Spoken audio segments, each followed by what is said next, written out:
Welcome to Literacy, Education and Culture, Education 341. This is Unit 1, where we will lay down some of the concepts and ideas that will guide us through this course. In this unit, we will consider the question, what is literacy?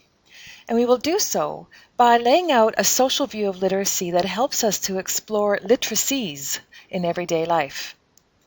In particular, we will explore the transition or the change between a view of one kind of literacy to many literacies, and this is a key concept in the course. In this course, we will be studying literacy from a social perspective. For example, in education contexts such as schools, post-secondary institutions, and adult basic education and community education settings, we will be looking at how literacy is assessed, how it's defined, and the kinds of pedagogical practices that surround literacy in an educational setting. But literacy, of course, doesn't only take place in education. Literacy is very much embedded in our culture. And by culture, we don't just mean how we dress, what we eat, our religious practices, and so on, although these are important. By culture, we also mean how we live our everyday lives. For example, some say we live in a corporate culture or a consumer culture. There are also subcultures within youth and music cultures, graffiti cultures, digital cultures. So we will also be looking at how literacy plays out in these different cultural milieus. Very important to this course, we will be studying the role of literacy in our everyday lives. You will come across many activities in this course, such as the literacy log, such as interviews with friends or family members about their everyday literacy practices. These activities will spur you to think about the role that literacy plays in everyday living, from driving your car, coming to school, working, communicating with your friends, and so on. There are a range of key concepts that help us to think about literacy from a social perspective. These concepts are explained in detail in the Barton reading attached to this unit. Let's just think about them a little bit here. Literacy events. A literacy event is any kind of event in our everyday lives that involves the written word. You are watching and listening to, at this moment, this particular online lecture. This is a literacy event because it involves stop. Let's look at some key concepts that guide a social view of literacy. These concepts are embedded and explained in quite some detail in Barton's reading attached to this unit. But we're going to just unpack them here, and I encourage you to take some time to think about them, reflect on them, and take notes, because we're going to be using these concepts as we go through the course, so it's important to get a handle on them now. Literacy events and literacy practices are key terms associated with a social view of literacy.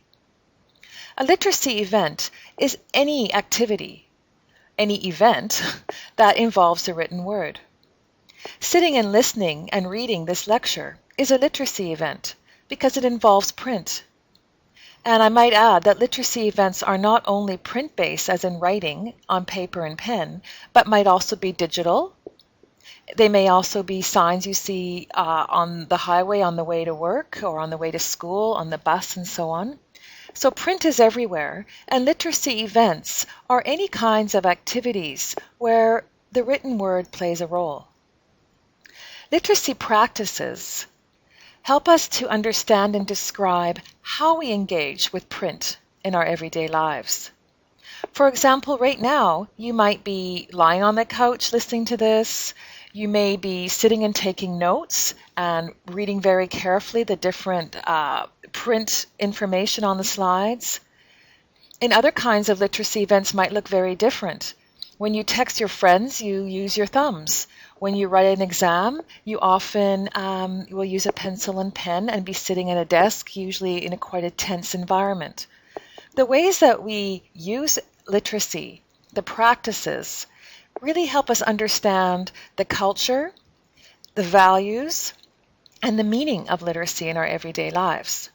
In fact, the practices that we use to engage in literacy will depend very much on the domain. This brings us to the next concept. A literacy domain is any setting where literacy takes place, but these settings can look very different. So the literacy practices involved in, say, writing an exam at university in the domain of academic literacy will look very different to the literacy practices of texting a friend, planning to go out for supper or to a movie in the domain of, I don't know, let's call it everyday life literacy or social literacy, communication literacies, friendship literacies. When you go to works, if you, for example, some of you might work in a school where literacy is often used very differently than how it is used outside of school.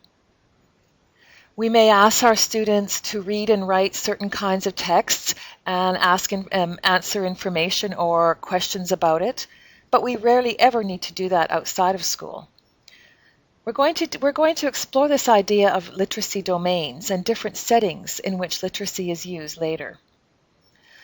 Another important concept is literacy tools. Tools refer to the kinds of writing or reading instruments that we use in order to engage in literacy. What tools are you using right now? A computer? Perhaps a microphone? Perhaps an audio mic embedded in your computer? A pen? A paper? The tools that we use to engage in literacy tell us a lot about the domain, the setting where literacy is taking place, and it also shapes our practices. Many people have argued that recent introduction of technological tools in our society is changing our literacy practices. We're now texting almost everywhere and writing each other short cryptic messages on little devices, mobile phones, laptops, and so on. These are very different practices because the tools are very different than, say, in the 19th century, where only a few people had access to the tools of a pen and paper, and letter writing and messages were more common. This idea of tools is really important also for helping us to understand how literacies are changing and the ways in which literacy also shapes our culture.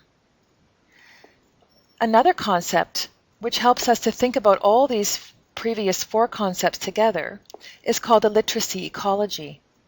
This is David Barton's term to help us capture how what happens in one setting will affect what happens in another. Just as the ecology of our living world, the weather will affect what we do, what grows, what doesn't grow. People say that when the climate is changing, different animals, different plants survive or change and adapt. We live in a literacy ecology in which the reading writing that you do, say for example, in an academic setting like university, also will shape what kinds of reading and writing you will do in work or in your home environment. The idea of an ecology helps us to understand that everything is interconnected.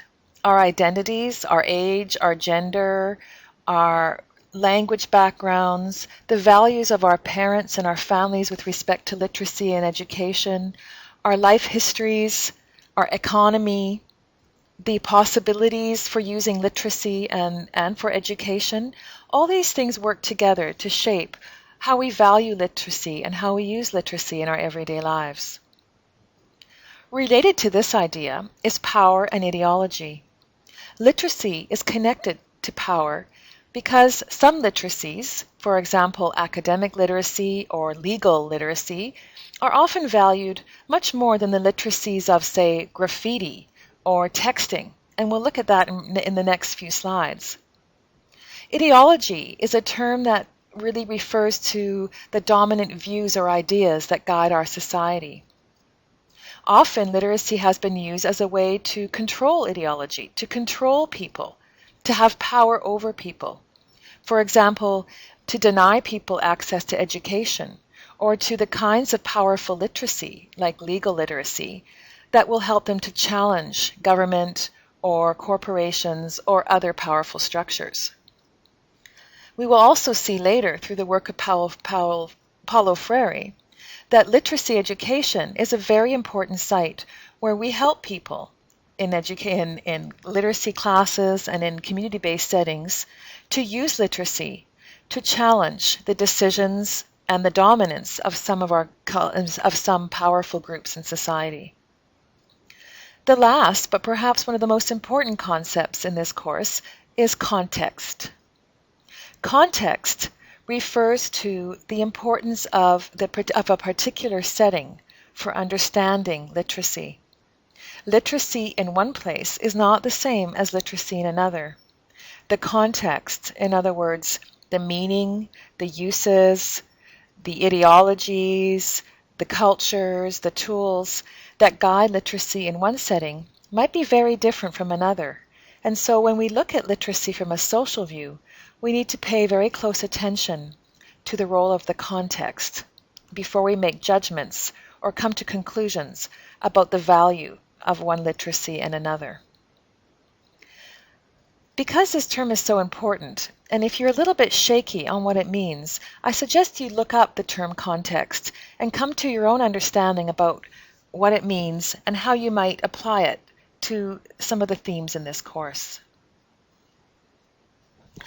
Let's unpack a little bit more this social view of literacy. In these images, we capture different domains, different settings, different ways that literacies are being used. In the top left, we see an exam. For you who are university students, this might be one of the most familiar, one of the most powerful forms of literacy. In fact, for you, this might count as literacy, and perhaps nothing else. Stop. Let's unpack the social view of literacy a little bit more. In these images, we see literacy being used in different domains. On the top left, we see an exam, students facing their final exam. As university students, this might be a very familiar kind of literacy for you. And in fact, many of you may hold the view that reading and writing in school is literacy. But what about in the image on the top right? A woman leaning against the wall with her bicycle, and it looks like she's checking a text message. Or perhaps she's sending a text. Is this a form of literacy? And if so, in what domain? How is this form of literacy different to the practices involved in writing an exam? Have a look at the tools that each of these groups are using. In the bottom left, there's a young woman, and we don't know, is she pointing to the graffiti? Has she just finished completing this graffiti? Can she understand what this graffiti says? Can you understand it? Is graffiti a form of literacy? Is it a literacy event? What practices surround reading and writing graffiti? Can everyone understand it? Or can only a subculture, a section, or a graffiti culture communicate through these forms of print? Looking at graffiti helps us to understand how literacies are very different from one setting to the other, and that for some people, graffiti literacy is much more powerful and meaningful than, say, the kinds of literacy in writing an exam. In the bottom right, we see people at a checkout counter in a grocery store. One of the women is bending down, looking at the package. Another woman is reading a pack behind her. Looks like she's either taking a package out to put it on the counter or reading the package to decide if she really wants it. Is this a form of literacy? What practices are involved? What tools are people using? What is this domain? Shopping. We all have to go shopping. What kinds of literacy skills, what kinds of print knowledge do we need when we go shopping? Can you read the labels and understand them on all the products that you buy? How do we decide what's more expensive, what's healthier, what's more economical? All these relate to the literacy practices in the domain of what some people call food literacy or everyday life literacy. We can see in these images 4 very different domains of literacy. Different practices are attached to them. Different tools are used. And you may engage in each of these forms of literacy in your everyday life.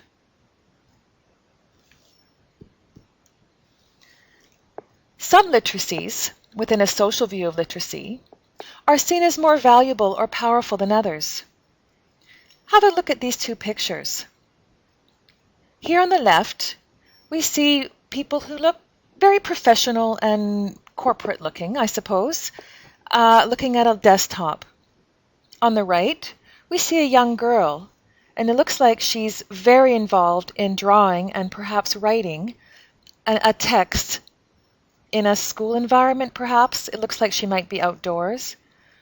Which form of literacy is more powerful? Which is more literacy than the other? Who is more educated? Whose literacy practices in each of these pictures do you think would be considered more powerful or valuable or economically productive? How do we make judgments about which literacies are important? Is it dependent upon the people, their clothes, the environment? Or do we look at it in context? What people do in the moment and what it means to them? These are the questions that are embedded in a social view of literacy. And I hope by now, if you take one thing from the lecture so far, that you're thinking very carefully of what counts as literacy in your life, and how do we decide what literacies are valuable and powerful. This social view of literacy takes us from a view that there is one literacy, such as, for example, reading and writing in school, to many literacies. The view, or the idea underpinning an idea of many literacies, is that there are different literacies associated with different domains and settings. The literacy of an academic setting, as in writing that exam we saw earlier, or shopping, are quite different. Do you know how to fill out a tax return? Can you understand a diagnosis that you get if it's written down for you from a doctor's office? Do you always understand exactly how to write an academic essay, or do sometimes you need some help or advice? Do you need support or help when you need to text a friend or use Facebook? Can you decode the words in a very, say, legal contract, or do you go to a lawyer and ask them to interpret it for you? These are examples of how all of us need support and ideas and help when we come across forms of text that we're not familiar with. When you read or watch the stock market video, this idea, hopefully, is brought home. Some of you might be very familiar and comfortable in a stock market setting. For others, all the text and numbers and ideas and ways of using print might be very unfamiliar. This idea that there are many literacies in different domains is very important because it helps us to shift from a view that some people are more literate than others to a view that people are differently literate. Of course, some people have access to powerful literacies like academic literacy and literacy for education. And so many of us as literacy educators see it as our job to make sure everyone has access to the kinds of literacies that are most powerful in our society. This idea then that there are many kinds of literacies is supported theoretically in a view by David Barton. He says that literacy is an identifiable configuration of practices such as legal literacy, academic literacy, legal literacy, health literacy, financial literacy, or the literacy of specific workplaces. These identifiable configuration of practices are recognized by the different tools that are used, the different rules, the different levels of comfort perhaps that people have, their engagement and motivation. Some people are very comfortable reading very complex legal contracts and others are not. So keep in mind that we're moving now from a view of a literacy in a specific domain, rather than the literacy or one kind of literacy that applies to everybody. This social view of literacy that we've just articulated and elaborated are not shared by everybody. What are other views of literacy that might dominate our public discourse, our schools, our universities? The skills-based view of literacy is perhaps most common and most recognizable to you and probably to lots of people. Here, literacy is seen as a unique skill that a person either has or does not have. This skill is seen as autonomous of their social position, their identity, their culture, or the context in which this literacy skill is used. In this way, literacy skills are seen as generic. They can be measured and compared across different settings.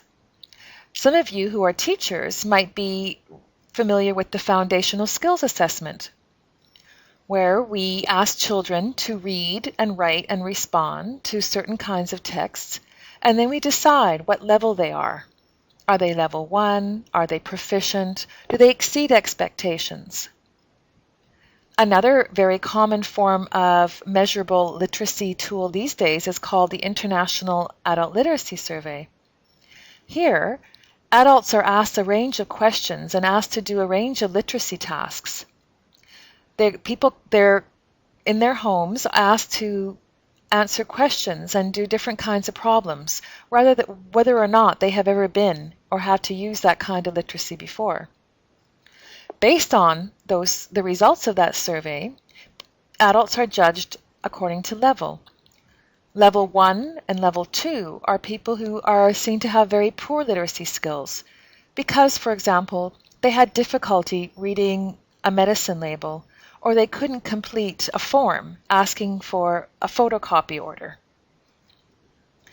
People at level 5, in contrast, are considered highly literate, very educated, because they could answer and understand very complicated texts. These ideas, then, that literacy is measurable and comparable across different settings, is very different from a social view of literacy. Because in a skills-based view, literacy is seen as hierarchical. You're either very poorly literate or illiterate, or you are fully literate or highly literate. Therefore, literacy is ranked from level 1, say, to level 5, from high to low. If we remember, a social view of literacy does not rank people as high or low literate, but rather sees people as differently literate. We're going to return to this idea later. The skills-based view of literacy and the idea of measuring and comparing people according to their literacy skills is one of the ways, however, that our society decides how much money, for example, to put into literacy education, how we compare to other countries with respect to our education rates. So in many ways, people would argue that these kinds of tests are very important from a public policy point of view. Let's look at an example of a skills view and how it plays out. This is a text that was recently published in a very popular newspaper called The Guardian in England. I'll give you a second just to read it through.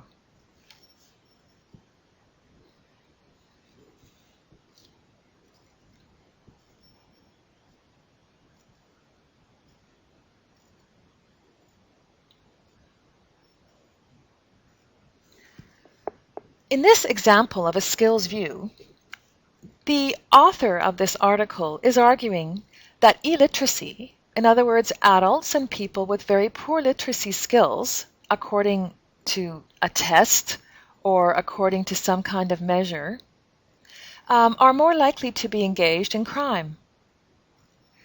They have a hard time understanding communication about their health, for example, and because of their difficulties with literacy, they incur costs to themselves and to the community. In other words, people with low literacy skills are often blamed for poor economic productivity or lack of economic growth or problems and costs related to reaching out to people in the healthcare system or the legal system.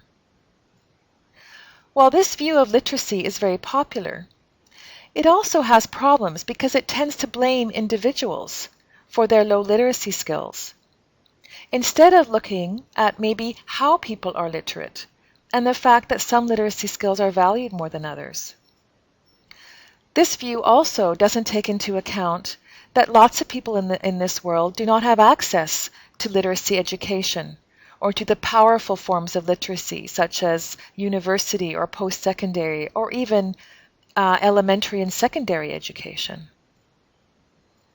However, this skills view of literacy does bring into view the fact that for many people, literacy is a difficulty, and it represents an area where they need support and they need instruction from other members of a community. This is where the role of adult literacy educators come in, for example. A third view of literacy is called critical literacy.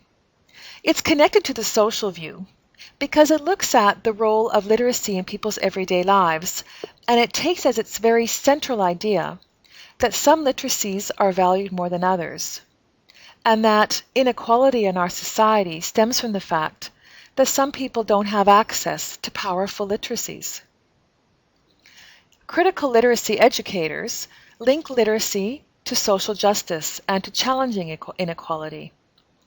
A critical literacy program, for example, either in a K-12 school or in adult literacy settings, would use literacy and support their learners to use literacy to fight for more affordable rental rates, or perhaps to challenge really unfair practices such as taking away public health care or raising medical premiums so that people can't afford them. They might use literacy to write to community or city councilors to improve a park or to address problems with their children's education. This view that literacy can be used to help people challenge social inequality has become a very important part of the work of literacy education in Vancouver and in many, many parts of the world. Critical literacy then takes very seriously the connection between literacies and power. As McNeil recently wrote, some literacies have become more powerful and dominant, while others are devalued and limited. He feels that the problem is not so much a lack of literacy in our society, which is what a skills-based view would argue, but a lack of social justice. Think about this idea, the connection between literacy and power, and jot down some of the ideas, questions that come up when you think about this. This is a tricky subject. It's a tricky connection. So bringing any questions you have to your tutor marker and to your study group is a really important way to kind of help you unpack this idea. Paulo Freire is considered one of the fathers or founders of a critical literacy. He argued in 1983 that people must learn not only to read the word, but also to read the world. This idea is foundational to critical literacy. What do you think it means? Think about it.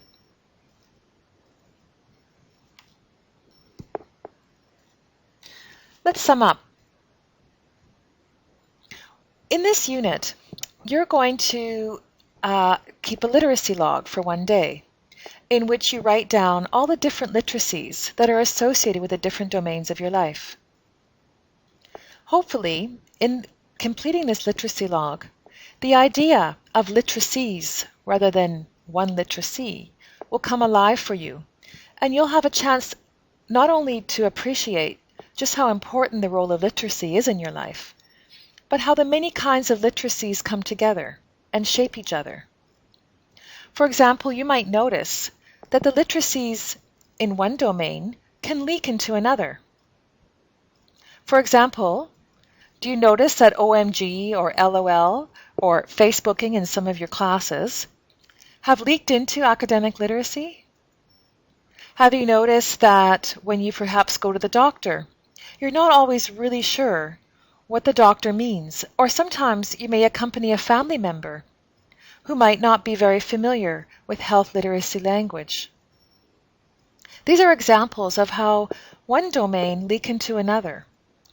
And in fact, in an ecological view of literacy, what happens in one part of our lives shape what happens in another. These references, if you care to check them out, will help you to unpack more of the concepts we've looked on in this unit. You'll also have access through the course activities and readings to concepts and discussions that will help you unpack these concepts further. And of course, you can always contact your tutor marker if you're really not sure or you're struggling to grasp some of these ideas.